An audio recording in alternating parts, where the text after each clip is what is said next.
उपेंद्र कुशवाहा का एनडीए में शामिल होना भाजपा के कई नेताओं को अब भारी पड़ते हुए नजर आ रहा है। जहां एक तरफ उपेंद्र कुशवाहा जेडीयू से अलग होकर एनडीए में शामिल हुए हैं, वहीं दूसरी तरफ भाजपा के बड़े नेता ये सोच रहे हैं कि उपेंद्र कुशवाहा उनके ऊपर गाज गिरा रहे हैं। जब हम आपको समझाएंगे कि किस तरीके से उपेंद्र कुशवाहा का एनडीए में शामिल होना भाजपा के कई नेताओं के लिए संकट बनने की तरह है, हम आपको विस्तार से समझाएंगे। लेकिन उसके पहले नमस्कार, मेरा नाम शशांक पांडे है। आप जनता जंक्शन पर मुझे देख रहे हैं, कैमरे के पीछे विशाल खड़े हैं। और अब आते हैं कि उपेंद्र कुशवाहा एनडीए में शामिल तो हो गए, लेकिन भाजपा के बड़े बड़े नेताओं के आंखों में चुभ रहे हैं। भाजपा के बड़े बड़े नेता ये देख रहे हैं कि उपेंद्र कुशवाहा उनके लिए मुसीबत बनते जा रहे हैं। जहां एक तरफ 2024 का लोकसभा चुनाव है, उपेंद्र कुशवाहा मजबूती के साथ तैयारी कर रहे हैं, वहीं दूसरी तरफ अगर देखा जाए तो उपेंद्र कुशवाहा ने बताया था कि किन किन सीटों पर वो तैयारी कर रहे हैं। 2019 में किन किन सीटों पर वो चुनाव लड़े थे। 2019 में भी उनकी पार्टी थी, अपने पार्टी के को महागठबंधन में शामिल कराकर उन्होंने चुनाव लड़ा था। और वो पश्चिम चंपारण, काराकट, उजियारपुर, जमुई और पूर्वी चंपारण से वो चुनाव लड़े थे। अब पश्चिम चंपारण की बात करते हैं। भाई पश्चिम चंपारण तो उपेंद्र कुशवाहा जा रहे हैं। पश्चिम चंपारण में वो लगातार भ्रमण कर रहे हैं और बता रहे हैं कि उनकी पार्टी वहां से मजबूती के साथ चुनाव लड़ेगी। और अब पश्चिम चंपारण में कौन है, तो पश्चिम चंपारण में संजय जायसवाल वहां से सांसद हैं।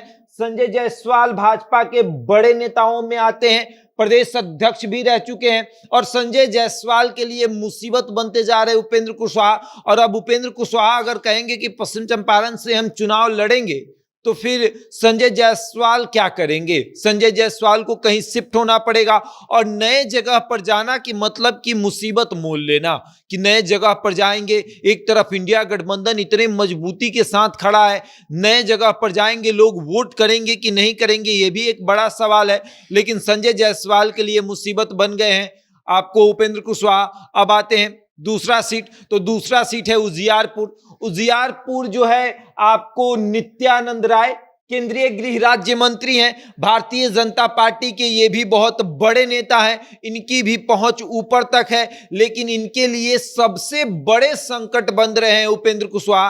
कारण ये कि उपेंद्र कुशवाहा 2019 में उजियारपुर से चुनाव लड़े थे और उजियारपुर से चुनाव लड़ने के बाद अब उपेंद्र कुशवाहा को लगता है कि 2024 में फिर से वो उजियारपुर से चुनाव लड़े ताकि नित्यानंद राय को जवाब दिया जाए। और ऐसे भी उपेंद्र कुशवाहा ने ये कहा है कि उजियारपुर से वो तैयारी कर रहे हैं। उपेंद्र कुशवाहा 2019 में दो जगह से चुनाव लड़े थे, एक काराकट और एक है उजियारपुर। उजियारपुर में नित्यानंद राय को फाइट कर रहे थे और वहीं दूसरी तरफ काराकाट में आपको महाबली सिंह जो हैं वो जेडीयू के सांसद, उनको टक्कर दे रहे थे। हालांकि दोनों जगह से वो चुनाव हार गए, लेकिन काराकाट और उजियारपुर में उपेंद्र कुशवाहा लगातार कैंप किए हुए हैं। काराकाट से तो भाजपा को दिक्कत नहीं है, लेकिन उजियारपुर से भाजपा के बड़े नेता यानी कि नित्यानंद राय को दिक्कत हो रही है। अब आते हैं एक और सीट, पूर्वी चंपारण। पूर्वी चंपारण भारतीय जनता पार्टी के सबसे बड़े नेता राधा मोहन सिंह का सीट है और उपेंद्र कुशवाहा कह रहे हैं कि हम वहां से भी चुनाव लड़ेंगे, क्योंकि पिछली बार 2019 में वो कांग्रेस के, वर्तमान अभी कांग्रेस की जो प्रदेश अध्यक्ष हैं अखिलेश सिंह, उनके बेटे आकाश सिंह को अपने पार्टी से उन्होंने चुनाव लड़ाया था। आकाश सिंह वहां से चुनाव लड़े थे उपेंद्र कुशवाहा के टिकट पर। और अब उपेंद्र कुशवाहा कह रहे हैं कि पूर्वी चंपारण भी हम जाकर चुनाव लड़ेंगे, वहां भी हमारी पार्टी बहुत मजबूत है। अब देख लीजिए आप, पश्चिम चंपारण, काराकाट, उजियारपुर और एक सीट और है जो कि भारतीय जनता पार्टी से अलग है।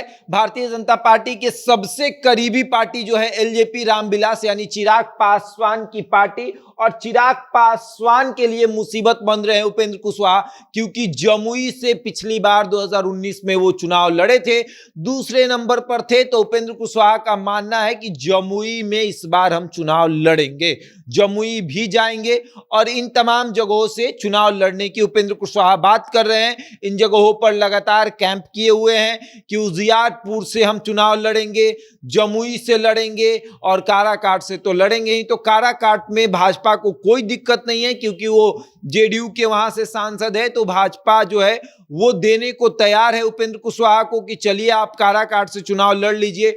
जमुई से अगर लड़ना है तो आपको चिराग पासवान से बात करना पड़ेगा, लेकिन आप पूर्वी चंपारण, पश्चिमी चंपारण और उजियारपुर का सपना देखना छोड़ दीजिए, क्योंकि वहां पर हमारे पार्टी के बड़े बड़े नेता हैं, और ऐसे में वो इतने बड़े नेता हैं जिनको ये कहना कि आप अपना लोकसभा क्षेत्र जो है वो छोड़ दीजिए, थोड़ा मुसीबत बनेगा। लेकिन भारतीय जनता पार्टी अपने सहयोगी पार्टी के लिए अपने सांसदों को इधर उधर शिफ्ट कर देती है। गिरिराज सिंह एक बड़े उदाहरण रहे हैं, नवादा से वो सांसद थे, उनको बेगूसराय शिफ्ट कर दिया गया, क्योंकि एलजेपी जो कि अभी जो टूटकर दो हिस्सों में बटी है, उस समय टूटी नहीं थी, तो सूरजभान सिंह के भाई के लिए, चंदन सिंह के लिए वो सीट खाली कर दी भाजपा और गिरिराज सिंह को बेगूसराय में शिफ्ट कर देती है। अब देखने वाली बात यह है कि उपेंद्र कुशवाहा के लिए क्या संजय जायसवाल को शिफ्ट किया जाएगा, क्या नित्यानंद राय को शिफ्ट किया जाएगा,